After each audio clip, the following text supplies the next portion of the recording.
Hello children, welcome to असा education. आज हम करेंगे आरबीएससी की 7वें क्लास की हिंदी की किताब का चौथा चैप्टर शरणागत की रक्षा। इसके हम करेंगे प्रश्नोत्तर। तो आइए देखते हैं कि आपका पहला प्रश्न क्या है। पहला प्रश्न है, हमीर कहाँ के राणा थे। आंसर होगा हमीर रणथंभौर के राणा थे। फिर है, युद्ध से पहले माहिम शाह हमीर के सामने क्यों खड़ा हुआ। तो युद्ध से पहले जो माहिम शाह था वो हमीर के सामने क्यों खड़ा हुआ। आंसर होगा माहिम शाह को लगा होगा कि धन जन की हानि को देखकर कहीं हमीर उन्हें अलाउद्दीन खिलजी को ना सौंप दे, इसलिए वह हमीर के सामने आकर खड़ा हो गया। फिर आपके हैं बहुविकल्पीय प्रश्न। इसमें 4 ऑप्शन दिए गए हैं, आपको देखना है कि कौन सा सही है।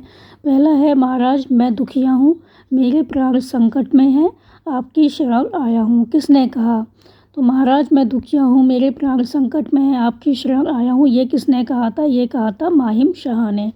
फिर है, यह कर्तव्य हमें पूरा करना है, फिर इससे दिल्ली का बादशाह नाराज हो या दुनिया का बादशाह। तो ये किसने कहा था। ये कहा था हमीर ने।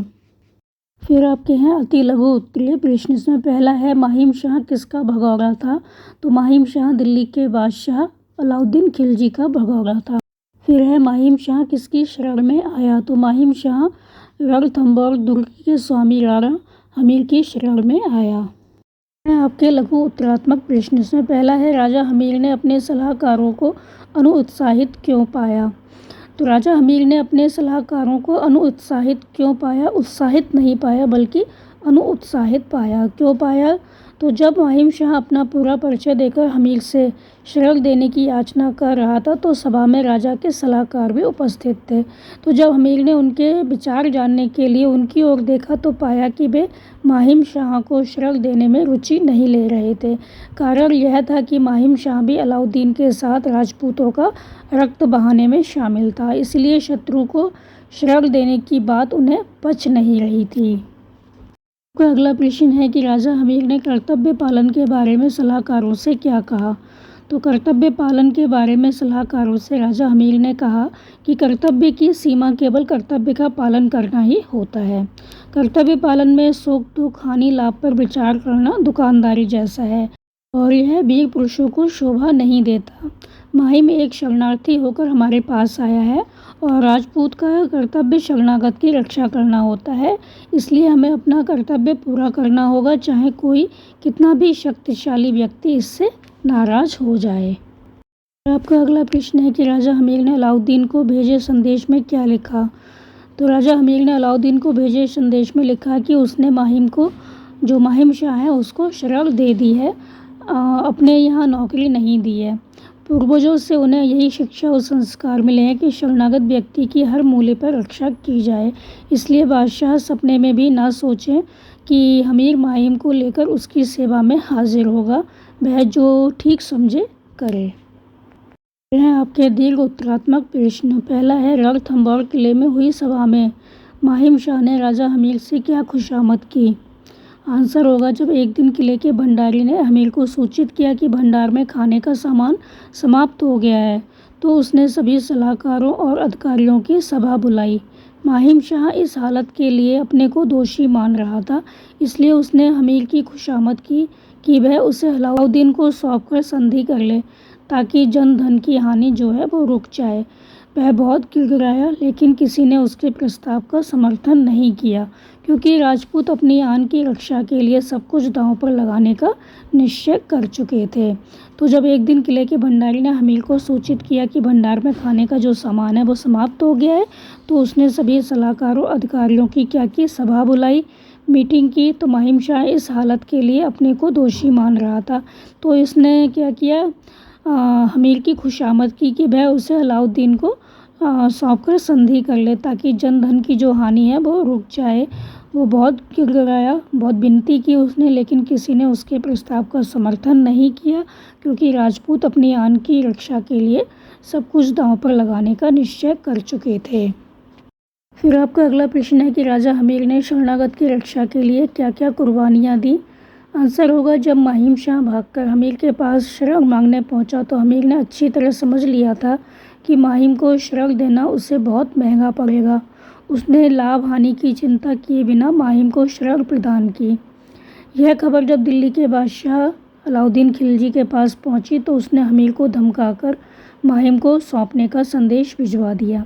तो अलाउद्दीन की शक्ति के सामने छोटे से राज्य के स्वामी अमीर कहीं नहीं ठहरते थे, लेकिन उन्होंने घोर संकट की परवाह किए बिना बादशाह की बात मानने से इनकार कर दिया।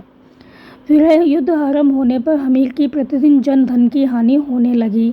यह देख माहिम शाह ने उसकी खुशामद की कि वह उसे बादशाह को सौंपकर संधि कर ले, लेकिन अमीर ने यह स्वीकार नहीं किया। धीरे धीरे उसके हजारों सैनिक मारे गए, खजाना खाली हो गया। फिर भी उसका एक सिपाही भी जब तक जीवित रहा युद्ध बंद नहीं हुआ। उसने स्वयं भी युद्ध करते हुए अपनी आन की रक्षा के लिए प्राणों का बलिदान कर दिया। संसार के इतिहास में बलिदान का ऐसा कोई दूसरा उदाहरण नहीं मिलता। फिर आपका अगला प्रश्न है कि अमीर ने अपने सलाहकारों को देखा तो अनुत्साहित पाया। तो इस भाग में जो अनुत्साहित शब्द है वो उत्साहित में अन उपसर्ग लगाकर बना है। तो आपको भी अन उपसर्ग लगाकर 5 शब्द बनाने हैं, जैसे कि अंत, इसमें हमने लगा दिया अन उपसर्ग, तो ये बन गया अनंत। ऐसे 5 शब्द हैं जिनमें अन उपसर्ग लगा है। तो पहला है अनधन उपयोगी, तो ये बन गया अनुपयोगी। अनधन आदर, ये बन गया अनादर। अनधन उपस्थित, तो ये बन गया अनुपस्थित। अनधन पर, तो ये बन गया अनपढ़। अनधन जान, तो ये बन गया अनजान। फिर आपका अगला प्रश्न है, जिस प्रकार इतिहास में एक प्रत्यय लगाने से ऐतिहासिक बना है, इसी प्रकार एक प्रत्यय लगाकर आपको शब्द बनाने हैं।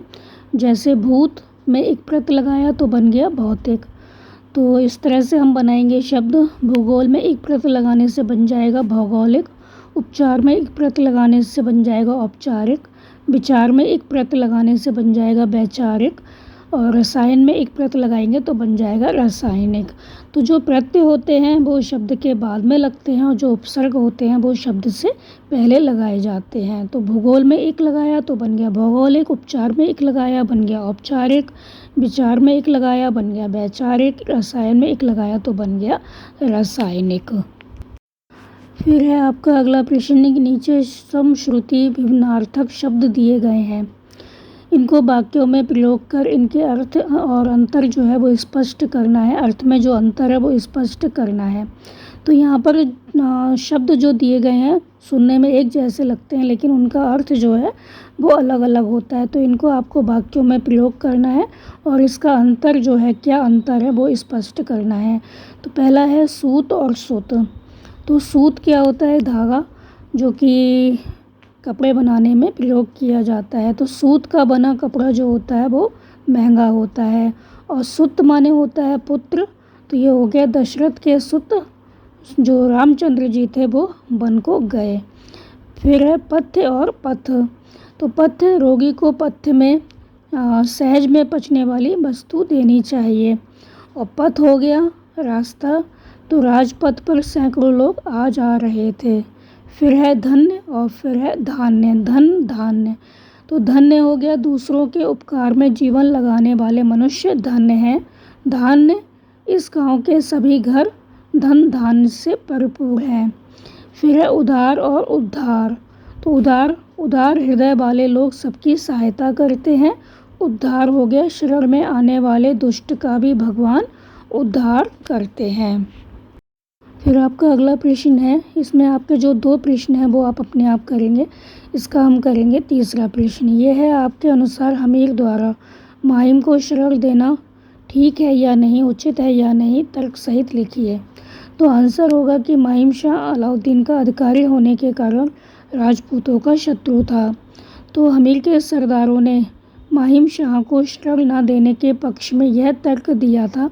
उनका यह तर्क व्यवहारिक था। एक व्यक्ति के पीछे अपने और अपनी प्रजा के प्राणों को संकट में डालना राजनीतिक दृष्टि से उचित कदम नहीं माना जा सकता।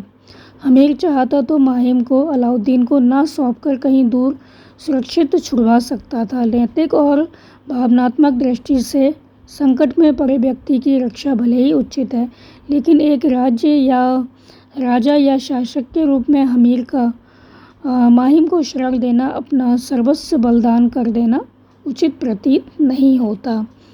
तो यदि किसी व्यक्ति को शरण देनी है, वो ठीक है कि हाँ शरण दें, लेकिन किसी व्यक्ति को शरण देने का मतलब ये नहीं है कि अपने राज्य की या अपने राज्य के जो लोग हैं उनके प्राणों को संकट में डाल दिया जाए। तो अमीर चाहता तो माहिम को अलाउद्दीन को न सौंपकर उसको कहीं सुरक्षित स्थान पर छुड़वा सकता था। नैतिक और भावनात्मक दृष्टि से संकट में पड़े व्यक्ति की रक्षा करना भले ही उचित हो, लेकिन एक राजा या शासक के रूप में अमीर का माहिम को शरण देना, अपना सर्वस्व बलिदान करना, ये ठीक प्रतीत नहीं होता। आपका अगला और अंतिम प्रश्न है कि राणा हमीर यदि माहिम शाह को शरण नहीं देते तो क्या होता। तो आंसर होगा कि माहिम शाह दिल्ली के बादशाह अलाउद्दीन खिलजी का अपराधी और भगौड़ा था। उस समय अलाउद्दीन का सामना कर पाना देश के किसी साधारण राजा के बस की बात नहीं थी। तो माहिम शाह अनेक राजाओं के पास से निराश लौटा था, किसी ने उसको शरण नहीं दी थी। तो यदि राजा हमीर उसे शरण नहीं देते तो वो प्राण बचाने को भागता रहता। हो सकता था कोई राजा अलाउद्दीन की कृपा पाने के लिए उसे धोखे से पकड़वा देता, या माहिम शाह भारत के किसी दूर प्रदेश में जाकर वेश बदलकर रहने लगता, अथवा हर प्रकार से निराश होकर वो आत्महत्या कर लेता। तो माहिम शाह को अगर शरण नहीं मिलती राजा हमीर से, राणा हमीर से, तो वो क्या करता, वेश बदलकर कहीं और स्थान पर, दूर स्थान पर रहने लगता। हो सकता है वो निराश होकर आत्महत्या भी कर लेता, क्योंकि अलाउद्दीन का उस समय काफ़ी रुतबा था, तो अलाउद्दीन का सामना कर पाना किसी के बस की बात नहीं थी। तो हो सकता है कोई ऐसा होता कि अलाउद्दीन की कृपा पाने के लिए उसे धोखे से पकड़वा देता, या वो आत्महत्या कर सकता था निराश होकर, या वेश बदल कर वो किसी दूर स्थान पर रहने लगता। तो ये थे आपके इस चैप्टर के प्रश्न उत्तर बच्चों। आप इनको अच्छे से समझकर याद कर लीजिए और हमारे चैनल ऐसा एजुकेशन को लाइक कीजिए, सब्सक्राइब कीजिए और शेयर करना बिल्कुल मत भूला करिए। Thank you.